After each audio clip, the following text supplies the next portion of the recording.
Chapter 16 Modals. You have studied helping verbs. They are also called modals or auxiliaries. They help main verbs in forming sentences and giving them proper sense.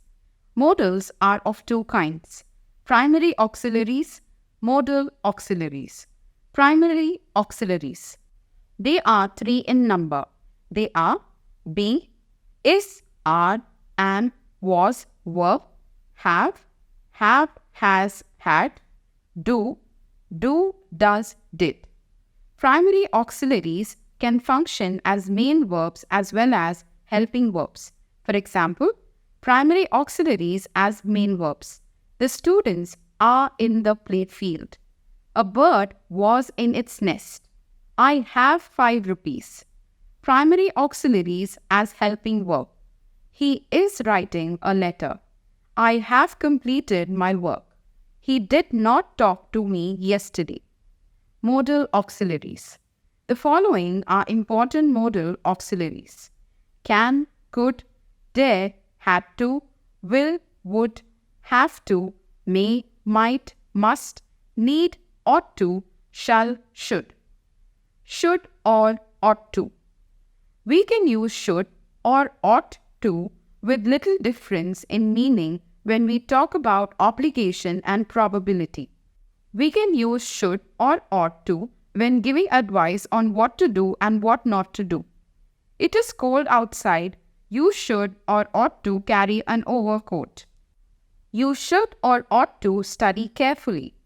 You should not or ought not speak loudly. We can use should or ought to tell what is the right thing in a particular situation. He should take medicine in time. We ought to work hard for success. Must or mustn't. We can use must when it is necessary for someone to do something. Its negative is mustn't. You must behave yourself.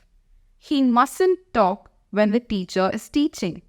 We can use must when giving opinion on an important matter or a strong suggestion. It can also be used when inviting someone. You must take exercise in the morning. You must visit us to dinner this evening. Can or could. We can use can to express knowledge, how to do something or ability to do something. That child can solve any mathematics question. She can read German. We can use can I or could I to politely offer to do something for someone. Can I take your pen? Could I close a window for you? We can use can you or could you to make a polite request. Can you help me with some advice? Could you listen to me? Will or would.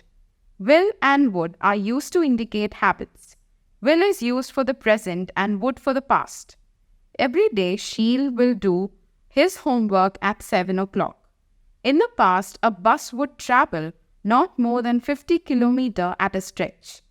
Use would you like to make an offer to someone. Would you like to go with us on a picnic? Would you like to spend the evening with us?